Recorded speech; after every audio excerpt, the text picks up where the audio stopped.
बिस्मिल्लाहिर्रहमानिर्रहीम। अस्सलाम वालेकुम। आज हम एक बाय पार्ट्स का क्वेश्चन करने जा रहे हैं विच इज़ वेरी इंटरेस्टिंग। हमने बाय पार्ट्स पे बहुत डिटेल में वीडियोस बनाई हैं। आप बाय पार्ट्स यासिर अरफात लिखेंगे तो वो तमाम वीडियोस आपके सामने आ जाएंगी। प्लेलिस्ट पे जाके आप सेकेंड ईयर में जाएंगे तो वहाँ पर भी आपको बाय नेम ये टॉपिक मिलेगा। आइए हमने ये क्वेश्चन को सिलेक्ट किया है, बहुत इंटरेस्टिंग क्वेश्चन है। आप देखें कि बाय पार्ट्स फॉर्मूला यहाँ लिख देता हूँ ताकि आपको याद रहे कि जब दो फंक्शंस आपस में मल्टीप्लाई हो रहे होते हैं तो एक को यू लेते हैं और एक को वी लेते हैं। यू किसको लेते हैं, वी किसको लेते हैं, बहुत डिटेल में हमने पिछली वीडियोस में आपसे बात की हुई है। यहाँ सिंपल सी बात है कि अगर आपको एक ही फंक्शन दिया हुआ हो तो वो यू होता है और वी को वन ले लेते हैं। मैंने क्या कहा, अगर आपको एक सिंगल फंक्शन दिया हुआ है तो उसी को यू ले लेंगे और वी को हम वन लेंगे। ठीक है, यू का डेरिवेटिव किया जाता है और वी का इंटीग्रेशन किया जाता है। तो अब आइए हम इसको डिफरेंशिएट करते हैं।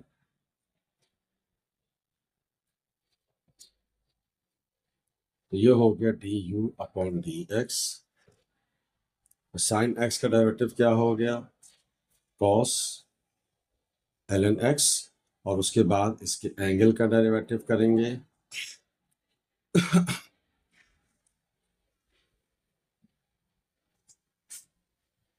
एल एन एक्स का डेरिवेटिव क्या होता है, one upon X D U upon D X cos L N X upon X. ये मेरे पास इसका डेरिवेटिव आ गया। और फिर मैंने क्या कहा आपको कि उसके बाद v का इंटीग्रेशन किया जाएगा, तो यहीं पे लग गया तो कर लेते हैं। और वन का इंटीग्रेशन क्या होता है, कॉमन लगा लिया, यहाँ पे कर लेते हैं, x होता है, ये से कैंसिल हो गया। तो आप देख रहे हैं कि हमने u का डेरिवेटिव कर लिया और v का इंटीग्रेशन कर लिया। ये हमने बाय पार्ट्स लिखा हुआ आपके सामने formula.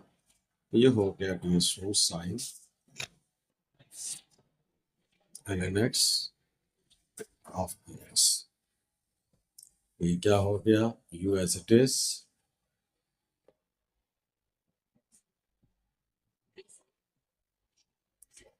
derivative of u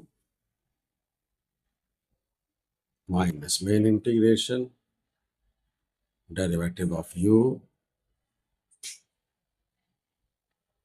integration of v of dx। अब आप देख रहे हैं कि साइन एल एन एक्स, इसका इंटीग्रेशन हो गया x। अब इसका डेरिवेटिव ये हम निकाल चुके हैं पहले से, तो यहाँ पर आप पुट कर दीजिए cos of L N X upon X. अब इसका इंटीग्रेशन हमने x निकाला है, ये x से कैंसिल हो गया। x को शुरू में लिख देते हैं यहाँ पर, ये हो गया साइन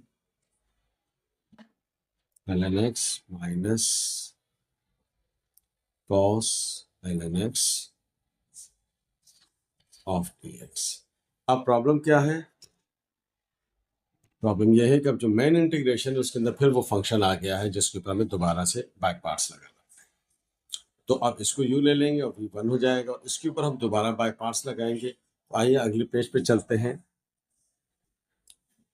ओके स्टूडेंट्स, हमने ये पूरा क्वेश्चन लिख लिया है, इसको हम लेट कर लेते हैं कि ये आएगी इक्वल है। ठीक है, ताकि हमारे पास टाइम बचता रहेगा। ये हमारे पास ऐसे ही रहेगा। अब आप देख रहे हैं कि इसके ऊपर हम दोबारा बाय पार्ट्स लगाएंगे तो पूरा फंक्शन हम यू ले लेते हैं और वी वन हो जाएगा। ठीक है, तो U as it is by parts का फॉर्मूला लगा रहा हूँ, क्योंकि हमने डिटेल में टॉपिक किया हुआ है, तो आई होप कि आपने इसको देखा होगा। U as it is integration of V one है हमारे पास, main integration derivative of U integration of V of D X. आई साथ चलता रहेगा। ये हमने इसके ऊपर दोबारा बाय पार्ट्स लगा दिया, ये cos ln x as it is रहेगा, इसका इंटीग्रेशन x आ गया माइनस, अब कॉस का इंटीग्रेशन क्या होता है माइनस साइन ln x, और फिर ln x का डेरिवेटिव करेंगे तो 1/x आएगा, और इसका इंटीग्रेशन x होगा ऑफ 2x। ध्यान में रखिएगा, कॉस का integration minus sine with the given angle, फिर एंगल का डेरिवेटिव करेंगे तो एंगल क्या है ln x, तो ln x का डेरिवेटिव क्या होता है 1/x, और 1 का इंटीग्रेशन क्या होता है x, तो ये x से कैंसिल आउट हो गया, ये i अपनी जगह रहेगा, ये हो गया i ln x minus x शुरू में लिख देते हैं, तो ये हो गया कॉस ऑफ ln x, ये हो गया minus minus plus sign ln x। तो आप और से देखिएगा, ये तो वही क्वेश्चन बन गया, तो हम माइनस से ब्रैकेट को एक्सपेंड कर लेते हैं और इसको फिर हम उस तरफ shift, minus cos of ln x minus plus minus, अब इसको मैंने i कहा हुआ है, क्वेश्चन है, तो ये हमने इसका प्लस c भी लिख दिया साथ में। अब देखिए तो सवाल बन गया, जिसको मैंने i कहा था, ये माइनस i इधर आकर प्लस i हो जाएगा, बाकी सब एज इट इज रहेगा। तो समटाइम्स ऐसा होता है, minus x cos of ln x plus c, ये हो गया 2i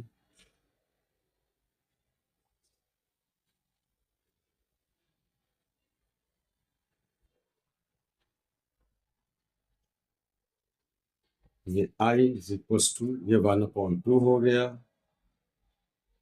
x sine ln x x cos ln x।